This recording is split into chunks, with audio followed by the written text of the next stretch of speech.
오늘 아침 일라디오. 안녕하십니까. 오늘 아침 일라디오 아나운서 오승원입니다. 요즘 우리 사회의 가장 큰 변화상을 볼 수 있는 대표적인 곳이 학교가 아닐까 싶습니다. 저출산으로 학령 인구가 줄면서 전국의 초등학교 5곳 중 한 곳이 학생 60명 이하의 소규모 학교라고 하는데요. 초등학교가 이러면 당연히 중고등학교 사정도 비슷할 테고요. 그러면 교사와 학생 간에 더 친밀해지고 교육의 질이 더 나아질 것 같은데, 학교 현장에서 들려오는 뉴스를 보면 불미스러운 일들, 교사와 학부모, 학생들 간의 갈등이 참 민감하고 심각할 때가 많죠. 한국교원단체 총연합회가 교사 6천여 명을 대상으로 조사한 결과를 보면 다시 태어나도 교사를 하겠다는 사람이 5명 중 1명에 불과했다고 하는데요. 교사들 입장에서는 업무 부담이 더 가중되고 있는 데다 학교 지도에 학생 지도의 고충과 교권 침해가 잇따르면서 교직 만족도가 역대 최저 수준으로 추락했다고 합니다. 교사라는 직업의 위상이 많이 달라졌으면 실감하게 되는데요. 그래도 여전히 교단에서 묵묵히 학생들 지도하시는 아주 훌륭한 선생님들이 훨씬 더 많이 계시겠죠. 저도 그런 선생님이 떠오르는 아침입니다. 네, 모든 선생님들께 감사 인사 드리고 싶고요. 선생님들이 교단에서 상처받고 좌절하는 많은 문제에 대해서도 자녀 문제만큼이나 관심을 좀 기울였으면 하는 바람으로 5월 15일 월요일 스승의 날 오늘 아침 일라디오 출발합니다.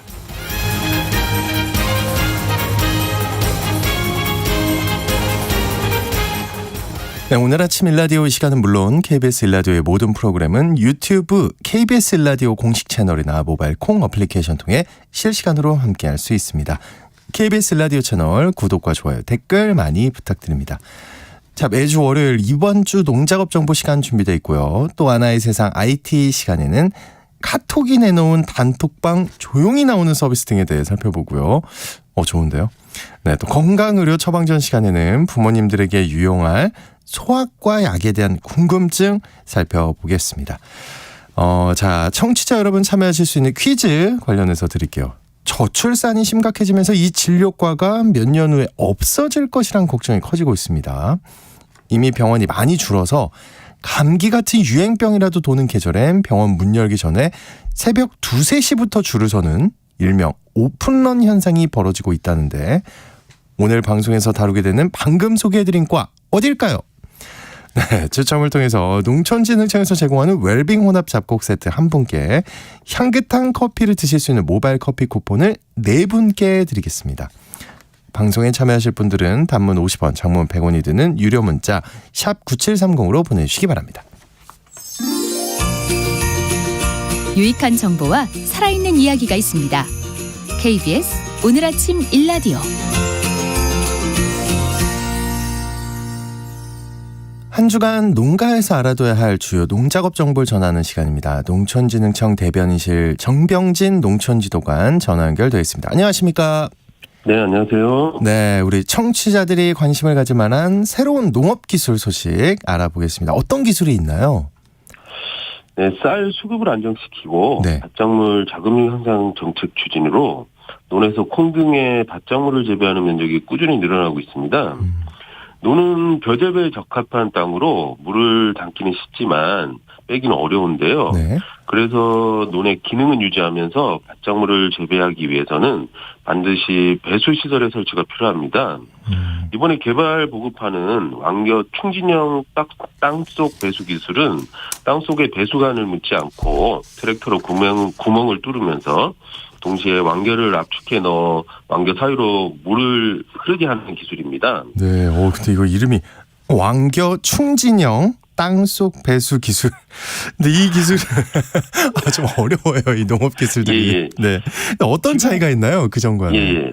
지금까지 이제 땅속 배수 시설은 굴착기 등 중장비를 이용해서 땅을 파서 네. 배수관을 묻고 그 안에 자갈 등을 충전한 뒤에 대매우기 하는 방식을 사용했는데요. 이 방식은 이제 노동력과 시공 비용이 많이 들고 시공한 뒤에도 토양의 비옥도가 불균해지는 단점이 있었습니다. 그리고 사용 기간이 지나면 배수관이 막혀서 물빠짐이 원활하지 않았습니다. 그래서 네네. 배수관을 철거하고 다시 설치해야 하는 문제점도 있었습니다. 좀 이렇게 설치도 어렵고 관리도 좀 어렵게 들리는데 그런 문제점들이 개선이 된 건가요? 네, 맞습니다. 네. 이 기술은 물빠짐이 좋지 않은 논에 적용해 시험한 결과 과습 누적 일수가 25일에서 3일로 크게 줄었고요. 네. 콩 수확량도 35% 증가했습니다. 그리고 여기에 쓰이는 왕겨는 도전 과정에서 발생하는 부산물로 공급률이 높아서 투수성도 좋고 탄소 비율이 높아서 잘 부패하지 않기 때문에 약 13.5년 동안 배수 효과를 유지할 수 있다고 합니다. 네. 농촌진흥청에서는 왕겨 충진형 땅속 배수 기술을 시범사업 등을 통해서 농콩 생산단지를 중심으로 확대 보급할 계획입니다. 네. 자, 또 이제 날이 정말 많이 길어졌습니다. 기온도 많이 올라서 이 농작물과 잡초도 잘 자라고 농촌이 아주 바쁜 시기일 것 같은데 이번 주 농업 기상 전망은 어떤가요? 네, 이번 주 일요일은 네. 24절기 중 8번째 절기인 소만인데요.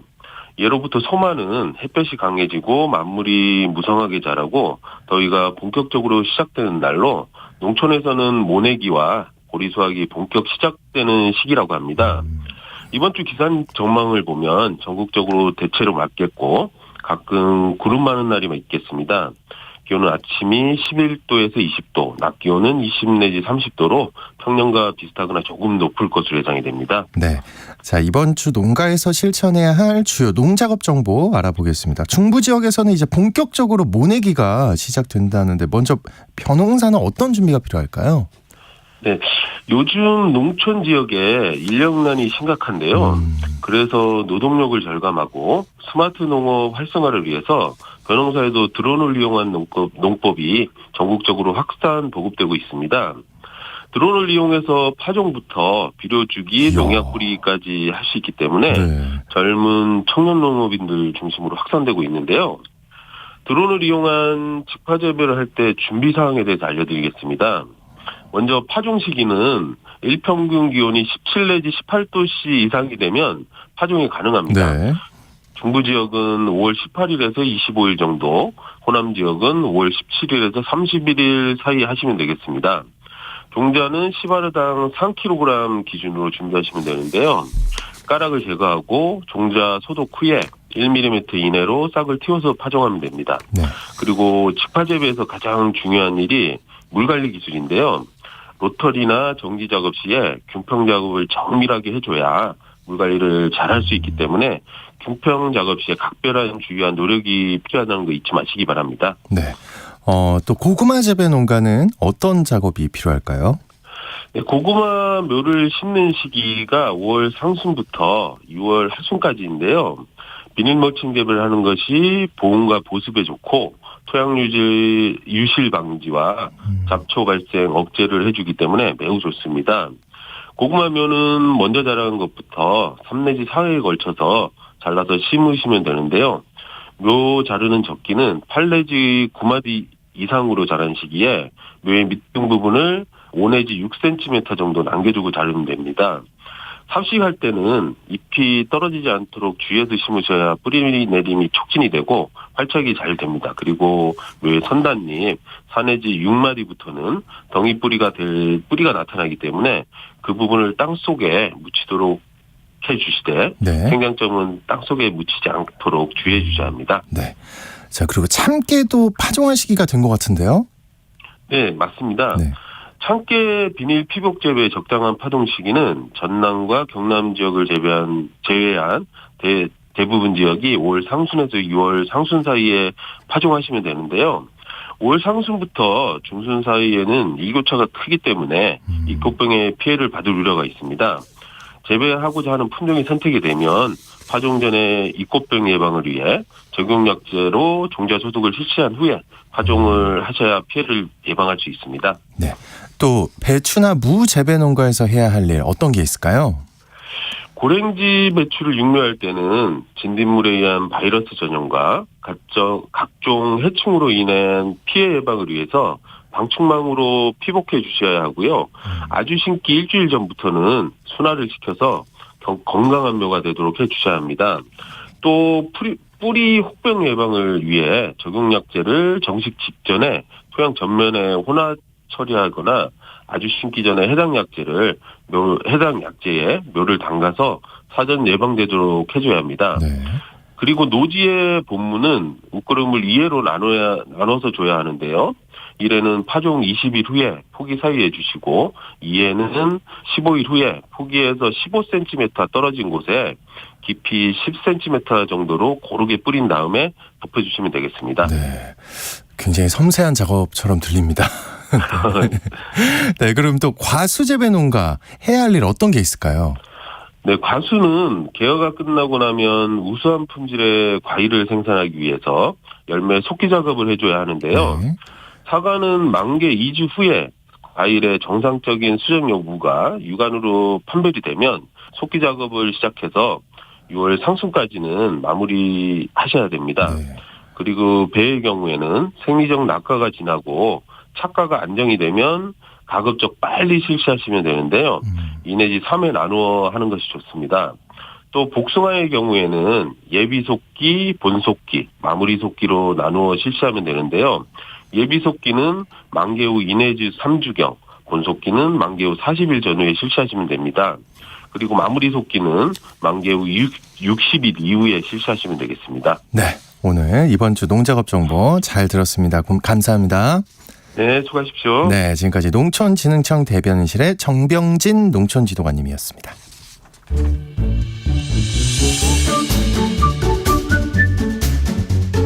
아침을 여는 기분 좋은 습관.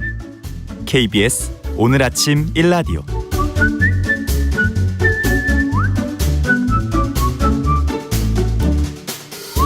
의료 서비스와 질병에 대한 다양한 이슈와 정보 살펴보겠습니다. 약이 되는 건강의료 처방전. 자, 오늘은 아이들 소아과 가면 명품 매장처럼 오픈런이 벌어진 지 꽤 된 일이라고 하는데 이게 왜 그런 건지 또 소아과 약에 대한 궁금증까지 살펴보겠습니다. 박간슬 약사님 나오셨습니다. 안녕하십니까? 안녕하십니까? 저도 이런 얘기 들어본 적 있습니다. 근데 이 소아과 오픈런이 웬 말입니까? 이 얘기 먼저 해야 되는 거죠? 네, 이게 사람들이 좀 의료를 아주 좀 특수한 분야라고 생각하는 경향이 있는데요. 네. 뭐 실제로 좀 의료가 특수한 그런 것도 있긴 하지만 이것도 결국은 어떤 사업의 일종이기 때문에 좀 그냥 일반 산업이나 사업의 눈으로 봤을 때 더 이해가 잘 되는 경우가 있어요. 저는 소아과도 비슷하다고 생각을 하는데 네. 저희가 이제 동네 의원 같은 것들을 보면은 다들 약간 전문 진료 과목들이 있습니다. 예를 들어 뭐 내과면 내과, 뭐 이비인후과면 이비인후과, 뭐 안과면 안과 이런 식으로. 그런데 이게 그 일반 음식점으로 따지면은 이제 중식 전문점, 그다음 뭐 일식 전문점, 그다음에 뭐 양식 전문점 이런 식의 그런 내가 전문으로 잘하는 음식이 있다는 음식점의 계열로 보시는 게 맞거든요. 네네. 그러면 이제 뭐랄까요? 우리가 뭐 뼈를 불어줬는데 이비인후과를 가진 않잖아요. 그렇죠. 그것처럼 우리가 짜장면 먹을 때 이걸 어디 양식당 가서 짜장면 주세요 하진 않는 것처럼 그냥 이 정도 계분만 있는 거거든요. 네. 근데 소아과는 그런 식이 아니에요. 다른 의원들과 비교해서도. 어떤 의미냐면 여기는 내가 전문으로 잘하는 어떤 음식이 있다가 아니고 손님을 종류를 골라받겠다. 여기는 어린이 전용 음식점이다. 이렇게 되는 거예요. 아, 잘 생각하면 그렇죠. 잠깐만요. 근데 소아과가 소아 청소년과 이게 정식 명칭인가요? 예, 맞습니다. 그러면은 소아랑 청소년만 골라서 받겠다. 네, 손님을 골라받겠다는 되게 아. 독특한 형태의 영업 방식을 택한 거죠, 일종의. 네네. 그러다 보니까 이제 예를 들어서 내가 노인이든 뭐 청년이든 아니면 남자든 여자든 내가 뭐 눈에 병이 났어요. 그럼 무조건 다 안과를 가니까 네. 안과에서는 그냥 그런 전국에 있는 모든 인구가 그 눈병이 생기는 거에 대해서는 내가 다 관리를 한다. 이렇게 되는 거예요. 그런데 이게 소아과는 어린이 그리고 청소년만 받는 거다 보니 어린이와 청소년 인구가 줄어들면 여기는 더 올 사람이 없는 거예요. 네. 근데 그러니까 여기가 저출산이랑 정말로 딱 맞아서 저출산이 되면 이과들은 망할 수밖에 없는 구조가 되는 거고 이게 비슷한 문제를 겪는 뭐 어린이집이라든지 유치원 이런 데랑 똑같이 그냥 소멸을 할 수밖에 없는 거예요. 아. 그러면 이제 내가 사장이에요. 그래서 네. 음식점을 새로 연다. 그러면 뭐 나는 뭐 어르신들이 먹기 좋게 죽집을 하고 싶어. 뭐 고령화 사회라고 하니까 좋은 방법이죠. 근데 일반 죽집을 하는 게 아니고 어린이 이유식 전문점을 하겠다. 이러면 너 제정신이니? 이렇게 할 수밖에 없잖아요. 그것처럼 소아과로 의사들이 가지 않으니까 이런 문제들이 생기는 거죠. 아, 의사들이 가지 않는다. 네. 저출산 이런 건 걱정을 해서. 알겠습니다. 근데 어쨌든 소아과를 가기 어려우니까 이게 급한 대로 어른들 약을 쪼개서 아이에게 먹이기도 하잖아요. 근데 주변에도 뭐 이렇게 한다는 그 부모들이 굉장히 많이 들었는데 이거 이렇게 먹어도 괜찮습니까? 우선 좀 하나 좀 확실히 말씀드리고 싶은 거는 이제 아이를 둔 부모들의 심정은 이해가 가지만 소아과만 가야 되는 건 아니에요.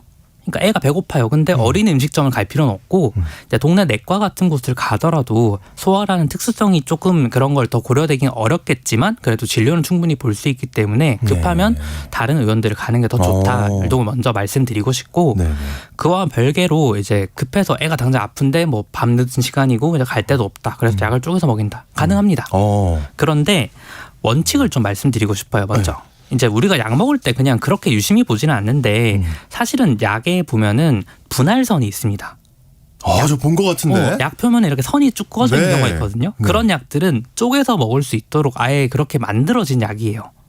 그런 것들은 그냥 별다른 지시나 이런 게 없어요. 이렇게 똑 부러뜨리면 금방 쉽게 부러지거든요. 네. 그렇게 해서 드시면 되는데 그러니까 아이한테 줄 때 그냥 이렇게 좀 잘라서 줘도 네, 된다. 맞습니다. 네네네. 그런데 이제 보통 우리가 뭐 애들이 아픈 게 보통 열나는 게 많기 때문에 그런 경우에 잘 보면 이제 해열제나 진통제는 그런 게 없는 경우가 많아요.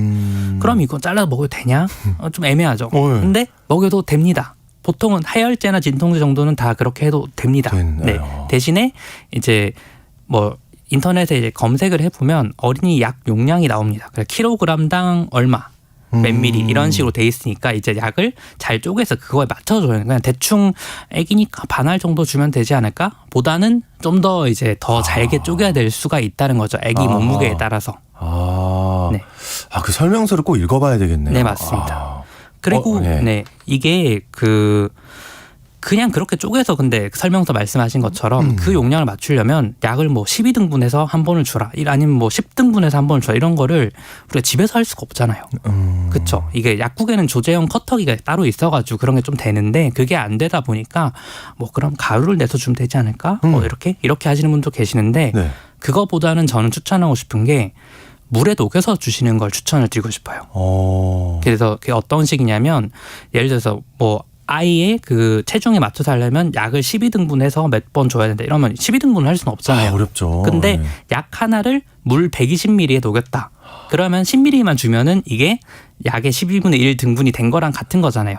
네네. 그래서 약국 가도 조제용 약병을 조그만 거 팔고 물약병 그다음에 뭐 인터넷 같은 걸 파니까 그런 걸 집에 좀 몇 개 구비를 해두셨다가 급한 경우에는 그렇게 녹여서 주는 게 훨씬 더 양을 맞춰서 먹일 수 있는 좋은 방법이라고 할 수가 있습니다. 아이를 키우는 집에서는 이거 꼭 생각을 해야 될 것 같습니다.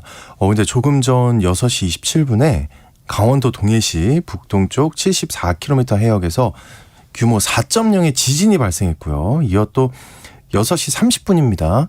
네, 3분 전이죠. 동해시 북동쪽 59km 해역에서 규모 4.5의 지진이 발생했습니다. 지진과 관련한 안전관리에 만전을 기해 주시기 바랍니다. 조심하셔야 됩니다. 자, 이제 다시 돌아와서 보통은 그렇게 먹어도 상관없지만 어쨌든 증상이 심하면 꼭 소아과가 아니라도 처방받아서 약을 좀 나눠 먹는 게 좋다. 근데 이 경우가 있잖아요. 그 가운데에 그 선이 있는 약들 말고 캡슐로 된 약. 이거 어떻게 합니까? 이거 나눠서 먹어도 됩니까? 이거 나누기도 어려운데. 이제 네. 우리가 보통 먹는 게 알약으로 된 거 아니면 캡슐 이렇게들 돼 있는데 캡슐도 원칙적으로는 뭐 그렇게 녹여서 먹을 수는 있다라고 말씀을 드릴 수 있는데 이건 한 가지 고려할 게 있습니다. 이 캡슐에 씌우는 게 일반 알약보다 비싸거든요. 그런데 왜 굳이 그 캡슐을 씌우냐 이걸 좀 생각해야 한다는 거죠. 네. 보통 이유를 3가지 정도 말씀드릴 수 있을 것 같은데요. 첫 번째는 이게 캡슐을 열어보신 분들은 잘 없으실 거예요. 굳이 열어서 드시는 분들은 잘 없으니까. 근데 저희는 이제 약대에서 이런 거 다 같이 하기 때문에 했는데 그래서 조금 더 이해를 쉽게 하기 위해서는 제가 이런 말씀을 드릴 수 있을 것 같아요. 예전에 감기약 중에 투명한 캡슐에 여러 알갱이가 들어있는 게 보이는 그 감기약 혹시 기억나시나요? 네, 본 적 있어요. 네. 제품 이름을 얘기하기 좀 그러니까. 네. 근데 그때 잘 보면은 알갱이 색깔이 다 달랐거든요. 알록달록하게. 네. 그 다른 이유가 여러 가지 성분의 약을 한 캡슐에 담기 위해서. 네, 그런 경우에 일단 캡슐을 쓰는 경우가 있고요. 또 다른 하나는 이게 약 중에서 왜 장까지 살아가는 유산균 뭐 이런 거 많이 들어보셨죠? 예, 예. 그런 거는 중요한 이유가 이제 유산균이 산에 노출되면 죽을 거 아니에요. 그러니까 얘들은 산에 강한 코팅을 해가지고 장에서 녹도록 그렇게 한 특수한 캡슐이 있거든요. 기능성 캡슐이라고 하는데 그것처럼 위산에 약한 약이라든지 아니면 위 자극이 너무 심한 약들은 그렇게 싸서 캡슐에 해서 먹어야 돼요. 그런 경우가 두 번째 기능적인 목적이 있어서. 세 번째는 진짜로 가끔 보면 우리가 약을 먹을 때 그냥 물에 금방 꿀떡 삼키긴 하는데 혀에 잠깐 닿았는데도 너무 쓰고 냄새나고 이런 경우들이 있죠. 있죠. 이제 그런 경우는 이게 사용자가 먹기가 너무 힘드니까 캡슐을 한번 싸서 그냥 약으로 하면 너무 그러니까. 먹기 좋게 하려고. 이제 그런 세 가지 이유가 있는데 이거를 일반 그 소비자분들이 보고 알아서 먹기는 힘들잖아요. 그래서 웬만하면 캡슐은 안 여는 게 좋긴 하다. 네, 그렇게 먹을 약도 별로 없기도 하고요. 그래요? 네. 알겠습니다. 또 아이 약 먹이는 분들이 궁금해하실 것 같은 게 시럽이에요. 시럽. 이게 냉장고에 많이 넣어두시는 걸로 알고 있는데 이거 급하면 먹여도 되는 게 맞나요? 이게 그 시럽만 그런 게 아니고 약의 전반적인 좀 유효기간이랑 관련된 문제인데요. 우리가 약을 알약이나 캡슐처럼 이렇게 하는 이유는 약이 물에 오래 담겨 있으면 이게 분해가 되든지 아니면 변질이 될 수가 있습니다. 그래가지고 이거를 약간 우리가 명태를 그대로 보관하면 금방 썩잖아요. 네. 그러니까 이거를 황태나 북어처럼 말려서 오래 보존되는 것처럼 이제 알약은 그렇게 오래 갈 수가 있거든요. 건조한 상태니까. 근데도 사실은 우리가 먹어서 어쨌든 흡수를 해야 되는데 어린아이라든지 아니면 좀 기력이 많이 쇠하신 어르신이라든지 이런 분들은 알약도 잘 못 삼키세요. 근데 이런 분들을 위해서는 녹이든지 물에 아니면 시럽 형태로 먹어야 되기 때문에 그런 약을 만드는 건데 이 시럽을 저희가 약국에서 조제할 때는 보통 큰 약병 하나를 까서 이제 나눠서 주거든요. 그런 거는 이제 보통 길어봤자 한 달 냉장 보관을 하더라도 그렇게 하니까 이제 그런 약을 만약에 타서 먹이다가 남았다. 애가 나이가 상태가 괜찮아서 안 먹일 수도 있잖아요. 그럼 냉장고에 넣어놨다면 이거 나중에 급할 때 이거 남아 있었네 먹일까 말까 하는데 잘 생각해 보시고 한 달 넘었다 그럼 무조건 버리시는 게 좋으세요. 이게 변질됐을 거나 약효가 떨어질 수가 있기 때문에. 네네네네. 알겠습니다. 다만 이제 좀 찝찝하시다 그러면은 그거를 약국에서 약 받을 때 약사님 이거 혹시 유통기한이 언제까지 될까요?라고 물어보면은 보통은 말씀을 주실 거예요. 네, 그렇게 적어놓으신 것도 하나의 방법일 것 같습니다. 적어놓기도 하고 약 보관 문제가 생각보다 좀 복잡한 것 같은데 그 주변에서도 저도 그렇고요. 집 서랍에 오래된 약들 보관하신 분들 못 버리겠어요. 괜찮지 않을까 하는 생각 때문에. 그럼 이런 것들도 가급적이면 먹지 않는 게 맞나요? 이거를 특히나 뭐 어르신들도 보면 한 몇 년씩 이렇게 쌓아두시고 막 약이 좀 수북하게 이렇게 들어있는 경우가 있는데 서랍 속에 뭐 유통기한이 어떻고 변질됐어 이렇게 얘기하면 사실 어려우니까 간단하게 딱 잘라 말씀드리면 1년 지나면 버리십시오 제발. 그래요? 네. 제발 들어갔어요. 네, 지금? 제발. 왜 그러냐면요. 이게 보통은 약이 뭐 몸에 좋은 약 성분이 있고 이거를 뭐 대충 놔둬도 괜찮다, 좋은 거니까 이렇게 생각하시는데 사실은 알약 안에 약 성분만 있는 게 아닙니다. 무슨 말이냐면 우리가 뭐 타이레놀 같은 거 먹을 때 500ml 들었다 이렇게 용량이 표시되어 있잖아요. 그거는 약 성분만 500ml가 들었다는 거고 실제 이 알약 무게는 한 620 정도인가 그렇게 됩니다. 그러면 나머지 그 120g 정도 있는 밀리그램 있는 이거는 그 약 성분끼리만 뭉치면 잘 안 뭉치니까 이거를 잘 뭉치게 해주기 위한 부형제라고 하거든요. 부형제라면 너무 어렵잖아요. 그냥 옥수수 전분입니다. 밀가루입니다. 이런 것들이 이제 뭉치기 좋게 약을 이렇게 약 모양 만들려고 반죽을 해주는 거죠. 알겠습니다. 근데 그 밀가루 뭉쳐서 이걸 잘 말렸다고는 하지만 밀가루 반죽 말린 거를 1년 동안 서랍에 넣어놨다 먹는다 하면 좀 기분 이상하죠. 안 되죠. 네, 그러니까 이게 사실은 1년 정도 지나면 아무리 건조 상태가 좋고 하더라도 안 먹는 게 좋고 습한데 좀 노출이 됐다 이러면 더 심하게 빠르게 변색될 수 있기 때문에 안 드시는 게 좋습니다. 알겠습니다. 1년 지나면 제발 버려달라. 그리고 이게 서랍에 약 넣어두는 얘기를 하니까 생각이 난 건데 사실 약보지에 든 게 무슨 약인지를 모르는 경우가 많다. 그러니까 약봉투에 인쇄된 경우도 있는데 그게 아니면 참 어렵더라고요. 이게 무슨 약인지 알 수 있는 방법이 있나요? 이게 그 대학병원에서 일하는 약사들은 이게 굉장히 주요 업무 중에 하나인데요. 이제 입원하신 환자분들이 약을 가져오세요. 근데 내가 무슨 약 뭔지를 잘 모르세요. 까먹은 거죠. 이름을 모르시니까. 그러면 혈압약인데 이러면 그럼 무슨 약인지 모르잖아요 저희가. 그래서 이걸 다 식별을 합니다. 의약품 식별이라고 하는데요. 그래서 환자분들이 먹는 약이랑 또 나중에 처방 나갈 약이 충돌이 없게 이렇게 해주는 건데 이거를 식약처에서 의약품 안전나라는 사이트가 있습니다. 거기 들어가서 의약품 검색하면은 이제 모양, 색깔, 뭐 분할선 유무 이런 것들 가지고 약을 검색하면 나올 수가 있어요. 찾을 수가 있습니다. 네, 그렇게 해서 찾으시면 됩니다. 알겠습니다. 약이 이렇게 다양한 차이가 있는지 형태에 따라서 처음 알았고요. 부득이하게 아이들에게 약을 좀 나눠서 먹일 때도 이런 거 생각하고 먹여야겠다 이런 생각이 듭니다. 이런 상황이 근데 언제쯤 조금이라도 나아질까요? 해결 방법이 없을까요? 너무 약사님에게 어려운 질문. 네, 빨리 이게 참 대답해 주세요. 어려운 문제인데 네. 그 의사만 당연히 늘리면 되지 않겠냐 이렇게 생각하실 수도 있는데 우리가 자영업자 수를 늘린다고 어린이 이식 만드는 사람이 늘어나지는 않거든요. 예. 그것처럼 소아과를 너무 시장 원리로 생각하지 말고 우리 나라의 미래인 아이들을 위해서 좀 할 수 있도록 거기에 대해 추가적인 지원을 해서 다른 과에 갈 의사들이 소아과로 올 수 있게 이렇게 좀 건전하게 유도를 해야지 문제가 해결되지 않을까 생각을 합니다. 네, 맞습니다. 자, 오늘 건강의료 처방전 소아과 약에 대한 궁금증 살펴봤습니다. 박한슬 약사님과 함께했습니다. 오늘 고맙습니다.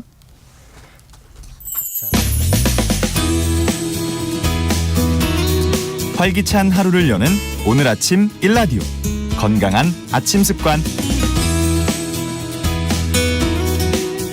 안녕하세요. 요가 전문가 원정혜입니다. 바른 복식 호흡은 심폐순환, 뇌 기능을 활성화시키는 데 도움이 될 수 있습니다. 바닥에 가부좌를 하거나 혹은 의자에 앉아서 또는 눕거나 서서 하는 것도 가능합니다. 머리와 골반을 세로로 일직선이 되게 한 상태에서 등을 바로 세우고 혀를 입천장에 붙입니다. 숨을 마실 때 배가 나오고 내쉴 때 배가 들어가게 합니다. 숨을 마실 때는 코에서 출발해서 목, 가슴, 복부까지 들어가는 숨의 흐름에 집중해 보세요. 그리고 숨을 내쉴 때는 복부에서 가슴, 그리고 목과 코로 이어지는 숨의 흐름에 집중합니다. 천천히 숨을 들이마시고 고요하게 숨을 내쉽니다. 천천히 숨을 마시고 천천히 숨을 내쉽니다. 천천히 숨을 마시고 고요하게 내쉽니다. 한 세트에 10번 이상 호흡에 집중하다 보면 안정감과 집중력을 갖는 데 도움이 될 수 있습니다. 오늘도 건강한 하루 되세요.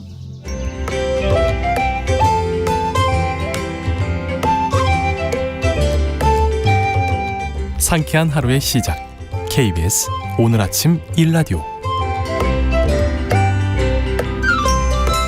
네, 조금 전에 지진 속보를 전해드리면서 2차례 발생했다고 말씀을 드렸는데 정정을 해드리겠습니다. 오늘 오전 6시 27분 강원도 동해시 북동쪽 59km 해역에 규모 4.5의 지진이 한 차례 발생했습니다. 네, 지진 발생에 따른 행동 요령 알려드립니다. 튼튼한 탁자 아래에 들어가 몸을 보호하시고요. 가스와 전기불을 차단하고 문을 열어서 출구를 확보합니다. 집에서 나갈 때 신발은 꼭 신고 이동합니다. 계단을 이용하시고요. 건물이나 담장으로부터 떨어져서 이동하셔야 됩니다. 그리고 낙하물이 없는 넓은 공간으로 대피하시기 바랍니다.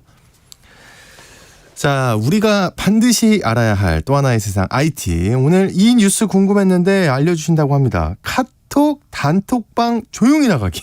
네, 맞습니다. 정말 필요합니다. 네, 직장인들에게. 네.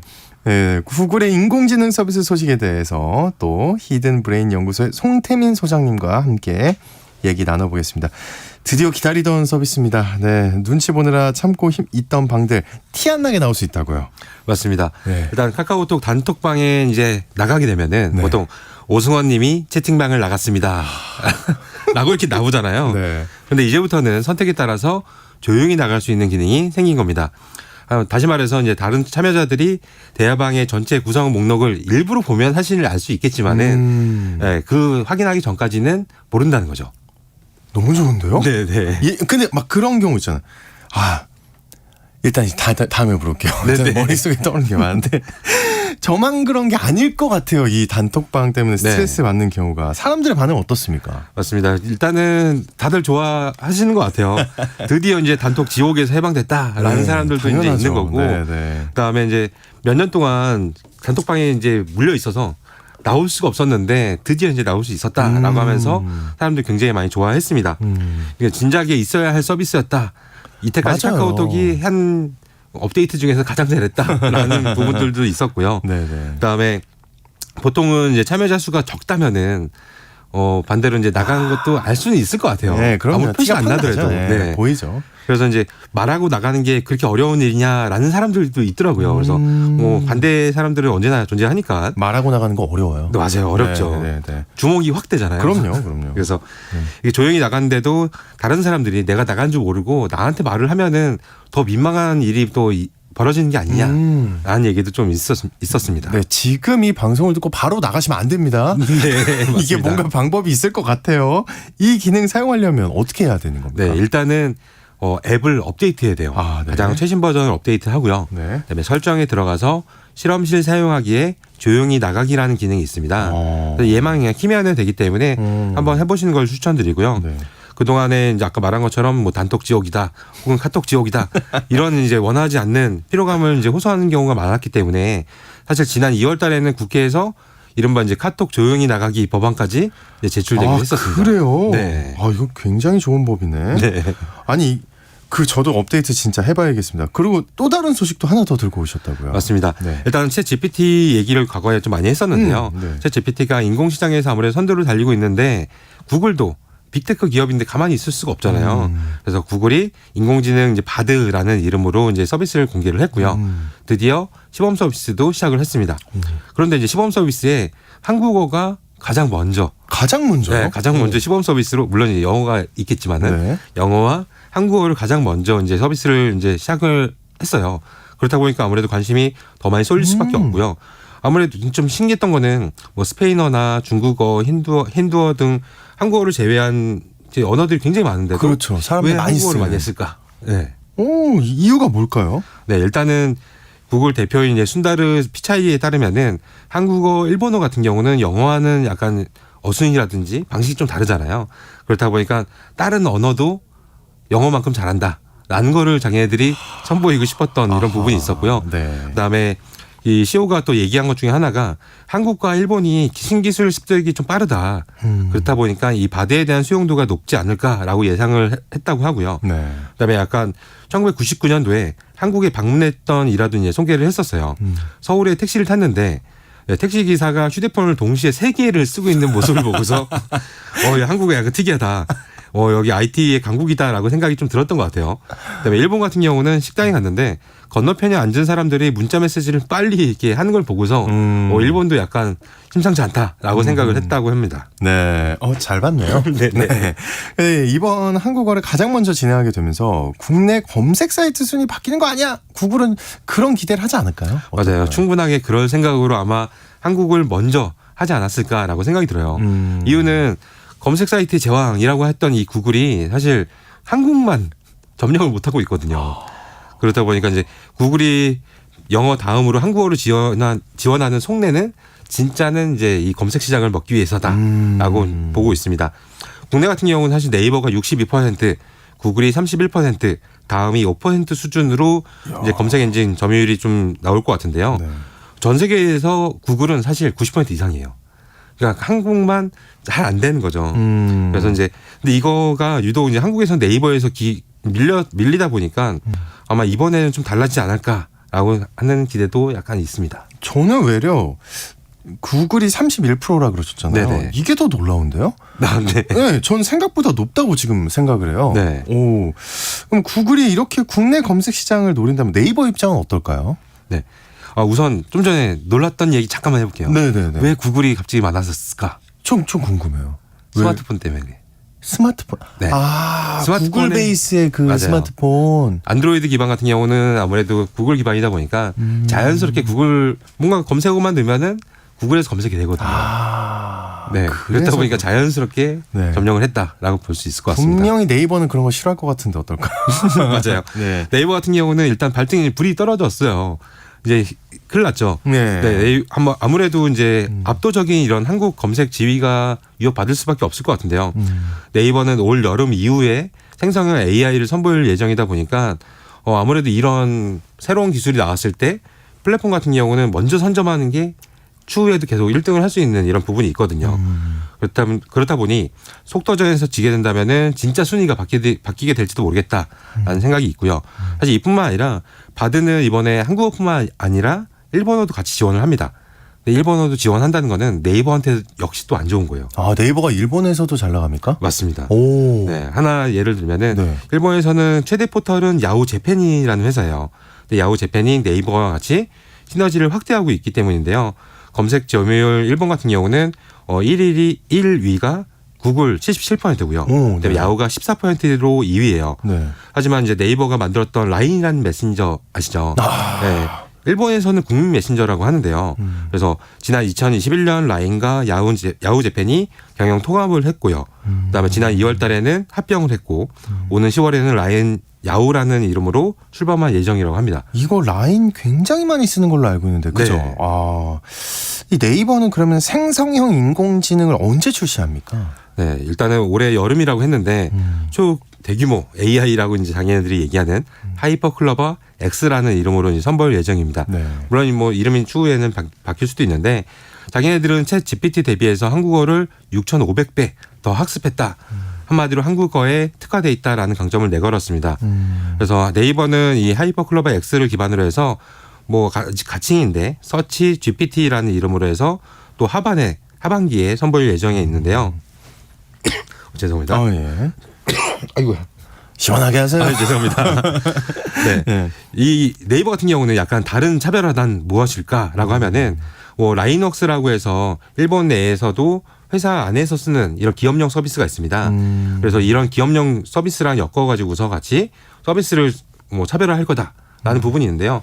이런 부분을 간단히 설명드리면은 챗 GPT는 여기다가 뭔가 제가 기입하는 순간 이 데이터가 전부 다 해당 서버로 가잖아요. 네. 그래서 약간 보안에 취약할 수 있다라고 했는데 그런 말들이 있었잖아요. 맞아요. 근데 네. 네이버 같은 경우는 기업형으로 해서 아예 그 회사 안에서만 돌게끔 해주겠다. 맞춤으로. 네, 이게 약간 뭐 차별화가 아닐까라고 생각이 좀 듭니다.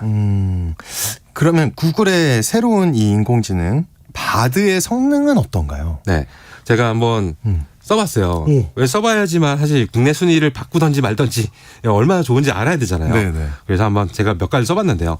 첫 번째로는 챗 GPT가 초반에는 못한다고 했던 계산식이 있어요. 예를 들어서 뭐 3 곱하기 5 곱하기 10 이것만 해도 과거에는 답을 못했거든요. 네. 최근에 이제 GPT 같은 경우는 GPT-4가 되면서 계산이 굉장히 이제 정확해졌고, 근데 바드 같은 경우 과연 어떨까라고 해서 어저께가 아니죠. 오늘 새벽에 제가 다 테스트를 해봤어요. 네네. 다 잘 맞더라고요. 그래서 이 바드 같은 경우도 계산 같은 경우는 정확하게 잘 해주는구나라는 부분을 좀 알았었고, 두 번째로는 감성적인 부분까지 AI가 과연 가능할까? 라고 해서 제가 시를 쓰게 한번 해봤습니다. 시를요? 네. 네. 오늘이 월요일 새벽이잖아요. 네네. 그래서 월요일 새벽에 주제로 간단히 시를 써줘 라고 해봤어요. 일단 챗 GPT의 세상에. 답변 제가 한번 읽어보도록 네네네. 하겠습니다. 시 낭송인가요? 가시죠. 아침에 시죠. 네. 월요일 새벽이 밤에 하품을 깨듯이 꿈을 위한 신선한 캔버스가 그려집니다.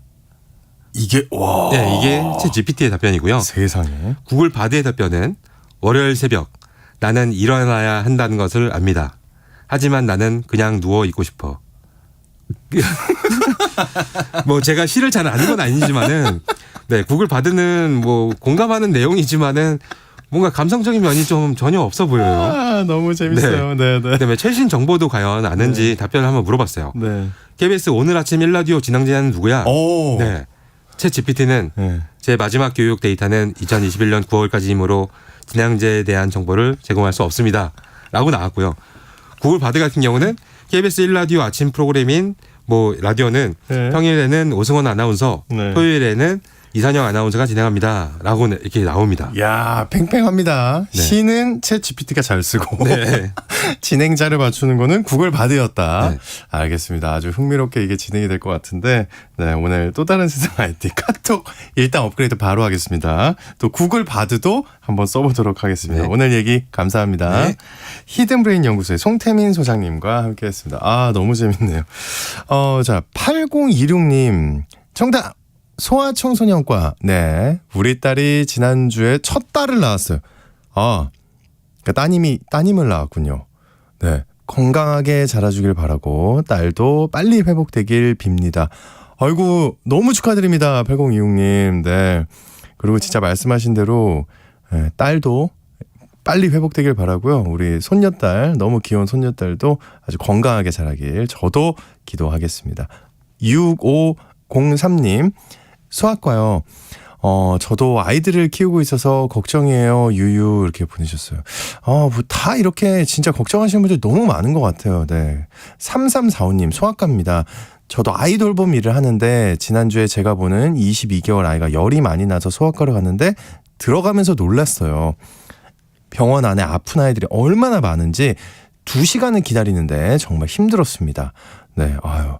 김건우님, 애들은 참 휴일에 아파서 엄마 아빠를 더 애타게 하더군요. 정답 소아청소년과. 네, 오늘 보내주신 분들 너무 감사하고요. 이런 고민들이 진짜 사라졌으면 빨리 사라졌으면 좋겠습니다. 네, 중복 정답자를 제외하고 저희가 당첨자를 홈페이지에 올려드리도록 할 테니까요. 여러분 많이 확인 부탁드리고요. 월요일입니다. 힘차게 한 주 출발하시길 바랍니다. 오늘 좋은 하루 보내세요.